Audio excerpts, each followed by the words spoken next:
بینەران و گوێگرانی خۆشەویستی تەلەڤیزیۆنی کۆمەڵە لەگەڵتاندام بۆ پێشکەشکردنی گەشتی هەواڵەکانی ئەمڕۆی ڕۆژی شەممە. سەرەتاش بە سەردێڕی چەند هەواڵێک دەست پێ دەکەین. ئاگرگرتن و لە ناوچوونی بەرەیەکی زۆر لە دارستانەکانی سەر بە شاری گێلان غەرب. دەست بە سەرکرانی هاوڵاتیەک لە شاری پیرانشار. کۆبنەوەی بنەماڵەی بەندکراوانی مەحکوم بە ئێدام دژ بە سزایی سێدارە. دیداری کۆمەڵێک لە چالاکانی مەدەنی و خانشینکراوان لەگەڵ ڕاحلە ڕەحیمی پور و برینداربوونی سوختبەرێکی بەلوچ بە تەقەی هێزەکانی ڕژیم.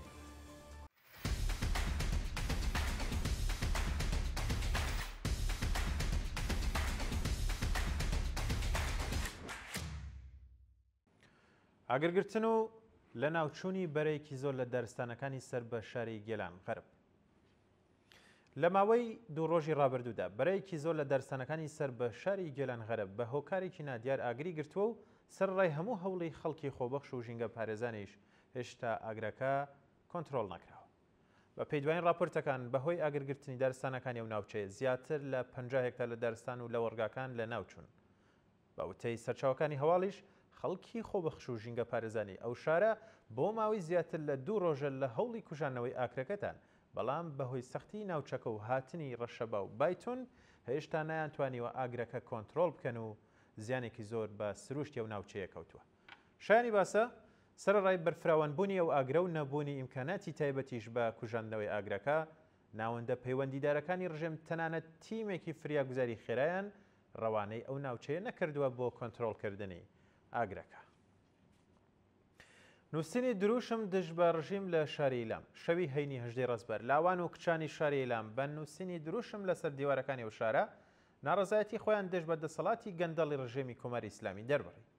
بە پێوێنانی بەدەستمانگەیشتون خەڵکی ناڕازی لە شاری ئیلام بە نووسینی دروشمی مەرگ و نەمان بۆ ڕژێمی کۆماری ئیسلامی و مەرگ و نەمان بۆ خەمەنەی ڕێبەر و بنیادی ئەو ڕژێمیان کردوتە مانج و خوازیاری هەڵوەشانەوەی حکوومەتی کۆماری ئیسلامی لە بنەڕەتەوە بوون. دەست بەسەرکردنی هاوڵاتیەک لە شاری پیرانشار.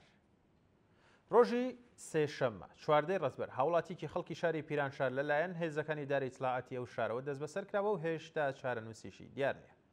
بە پێراپۆرتەکان ئەو هاوڵاتیە بە ناوەکانی یان بە ناوی سیامەک ئەمین عەشایری بە هێرشی هێزەمنیەکانی ڕژێمی کۆماری ئیسلامی بۆ سەرماڵەکەی و بە بێ بەڵگەی قەزایی دەست بەسەرکراوە و ڕەوانەی شوێنێکی نادیار کراوە ناوبرا و پێشووتر و لە ڕەوتی شۆڕشی ژنجیان ئازادی لەلایەن هێزەمنیەکانی ڕژێمەوە دەست بەسەرکرا و پاشان لە خوێندن لە زانکۆکانی ڕژێم بێبەش کراوە. شایانی باسە سەرڕای بەدواداچوونی بنەماڵی ئەو بەندکراوە لەسەر دۆخی تەندروستی و شوێنی ڕاگررتنی تا کاتی داڕشتنی ئەم هەواڵە سەبارەت بە ئەو دەست بەسەرکراوە زانیاریەک لەبەردەستانی. درێژکردنەوەی ماوەی بەندکرانی دوو هاوڵاتی خەڵکی شاری مەریوان. بە پێی هەواڵەکان ماوەی بەندکرانی دوو هاوڵاتی دەست بەسەرکراوی خەڵکی شاری مەریوان بۆ یەک مانگی دیکە درێژکرایەوە و هێشتا چارەنووسیشیان دیار نییە. ئەو دوو هاوڵاتیە بە ناوەکانی کەیومەرز و مستەفا ئەدەوایی زیاتر لە 35 ڕۆژە لەلایەن هێزەکانی داری ئیتلاعاتی شاری مەریوانەوە بە بێ بەڵگەی قەزای و بەتوند و تیژیەوە دەست بەسەرکراون و ڕەوانەی گرتوخانەکانی و ناوەندە کراون. شایانی باسە ئەم بڕیارە لەلایەن دادگای ئینقلابی شاری مەریوانەوە دەرکراوە و تا کاتی داڕشتنی ئەم هەواڵەش سەبارەت بە هۆکاری دەست بەسەرکرانی و دوو هاوڵاتیە ڕوونکردنەوەیەک بڵاو نەکراوەتەوە.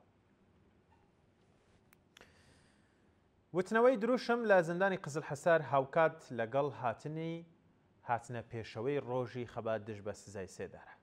ڕۆژی ڕابردوو هاوکات لەگەڵ هاتنە پێشەوە و نزیک بوونەوەی ڕۆژی جیهانی خەبات دژ بە سزای سێدارە بەندکراوانی زیندانی قزل حەساری کەرەج بە وتنەوەی دروشم خوازیاری هەڵوەشانەوەی حکومی سێدارەی هەموو بەندکراوان بوون. بە پێی ئەو وێنانش کە بەدەستمان گەیشتون بەندکراوانی زیندانی قزل حەساری کەرەج بە وتنەوەی دروشمی مەرگ و نەمان بۆ دیکتاتۆر نا بۆ سێدارە و مەرگ و نەمان بۆ ڕژێمی پەتو سێدارە. سەرڕای داخوازی هەڵوەشانەوەی حکمی سێدارەی هەموو بەندکراوان خوازیاری هەڵوەشانەوەی ڕژێمی کۆماری ئیسلامی بوون. کۆبوونەوەی ناڕزایەتی کرێکارانی شیرکەتی نەوتی فەلاتقارە لە دوورگەی لاوان. ڕۆژی هەینی هەژدەی ڕەسبەر کۆمەڵێک لە کرێکارانی ئەرکان سالسی شاغڵ لە دوورگەی لاوان دژ بە پێنەدانی هەقدەست و مەزایە دواخراوەکانیان دەستیان لە کارکێشایەوە و کۆبوونەوە. کرێکارانی ناڕەزی بە وتنەوەی دروشم و هەڵکردنی پلاکارد خوازیاری بەرزکردنەوەی ئاستی حەق دەست بە پێی ڕێژەی هەڵاوسان پێدانی حەقدەست و مەزایە دواخراوەکان دابینکردنی بیمەی دەرمانی و ئیمەنی شوێنی کار ئەمنیەتی پیشەی و ئیمکاناتی ڕیفاهی وەرگرتنی هێزی کاری نوێ بەکردەوە دەرهاتنی یاسای 15 ڕۆژکار و 15 ڕۆژ پشودان و هەروەها سەربەخۆی سندوقی خانشینکراوانی سەنعەتی نەوت بوون. کۆبنەوەی بنەماڵی بەندکراوانی مەحکوم بە ئێعدام دژ بە سزای سێدارە. ڕۆژی ڕابردوو کۆمەڵێک لە بنەماڵەکانی بەندکراوانی مەحکوم بە سێدارە لە ئێران دژ بە سپاندنی حکمی سێدارە بەسەر هەموو بەندکراوان کۆبوونەوە. بنەماڵی و بەندکراوانە بە بەدەستەوە گرتنی وێنەی ڕۆڵەکانیان و هەڵکردنی پلاکاردی نابۆ سێدارە خوازیاری هەڵوەشانەوەی حکمی سێدارەی هەموو بەندکراوان و هەروەها ئازادکرانی دەستبەجێی هەموو بەندکراوانی سیاسی بوون. شایانی باسە ساڵی ڕابردوو بە پێی ئامارە فەرمیەکان بەلانی کەم 975 بەرکراو کە ناویان لەلایەن ناوەندە پەیوەندیدارەکانی خودی ڕژیمەوە بڵاو کراوەتەوە لەلایەن کۆماری ئیسلامیەوە لە سێدارە دراون و ساڵانەش ڕێژەی لە سێدارەدانی بەندکراوانی مەحکوم بە سێدارە بەرزتر دەبێتەوە. دیداری کۆمەڵێک لە چالەکانی مەدەنی و خانشینکراوان لەگەڵ ڕاحلە ڕاحمی پور ڕۆژی هەینی هەژدەی ڕەزبەر کۆمەڵێک لە چالەکانی مەدەنی و خانشینکراوان هاوکات لەگەڵ هاتنە پێشەوەی ڕۆژی جیهانی خەبات دژ بە سزای سێدارە سەردانی و چالاکوانەیان کرد.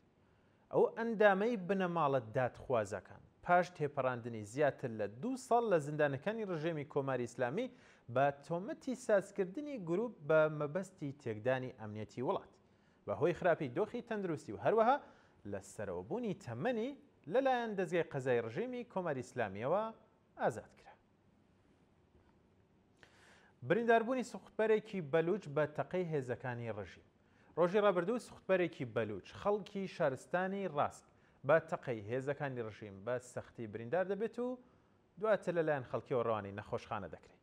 ئەو هاوڵاتیە بە ناسناوی بەسیر بەرشان تەمەن 17 ساڵ ئۆتۆمبیلەکەی بەهۆی بەدوەکەوتنی هێزەکانی سپای پازاران و تەقەی ڕاستەوخۆ و بەبێەوەی ئاگاداری بکەنەوە برینداری دەکەن و بە سەختی بریندار دەبێت و شایانی باسی شەکە پاش برینداربوونی ئەو هاوڵاتیە. هێزەکانی ڕژیم ئەو شوێنە بەجێ دێڵن و تەنانەت هەوڵی ڕزگارکردنی ناوبراو نادەن کە برینداری دەکەن و بۆیە پاشان لەلایەن خەڵکەوە ئەو بریندارە ڕەوانەی نەخۆشخانە دەکرێت. دوایین هەواڵ کۆبنەوەی ئێرانیان یازادی خواز لە فرانکفۆرتی ئاڵمان ڕۆژی هەینی هەژدەی ڕەزبەر 1404 هەتاوی کۆمەڵێک لە ئێرانیانی ئازادی خواز لە شاری فرانکفۆرتی ئاڵمان دژ بە سەپاندنی سزای سێدارە بەسەر هەموو بەندکراوان کۆبوونەوە. ئێرانیان یازادی خواز هاوکات لەگەڵ هاتنە پێشەوەی ڕۆژی خەبات دژ بە سزای سێدارە بەوتنەوەی دروشم دژ بە دەسەڵاتی گەندەڵی کۆماری ئیسلامی و هەروەها هەڵکردنی پلاکارد و وێنەی بەندکراوانی لە سێدارەدرا و خوازیاری هەڵوەشانەوەی حکمی سێدارەی هەموو بەندکراوان و هەروەها ئازادی هەموو بەندکراوانی سیاسی و عەقیدەتی لە ئێرانە بوون. بەڵێ بینەرانی خۆشەویست گەشتی هەواڵەکانم پێشکەشکردن بەڵام بەهۆی هاتنە پێشەوەی هەواڵێکی گرنگ و ناخەژێن ئەویش گیان لە دەستدانی دوو کرێکاری زەحمەتکێشە لە شاری سلێمانی واتە هەرێمی کوردستان و ئەویش بەهۆی ڕووداوی کاری. پێمان باش بوو ئەم بابەتە لە لێکدانەوەی هەواڵە باسکەین ئەویش بە بەشداری بەڕێز کاک عوسمان زیندانی هەڵسوڕاوی بواری مافەکانی کرێکار لە کوردستان. سپاس کە تاوکێسە لەگەڵمان نابوون ئێساش بفەرمونون بۆ پێشکەشکردنی لێکدانەوەی هەواڵ.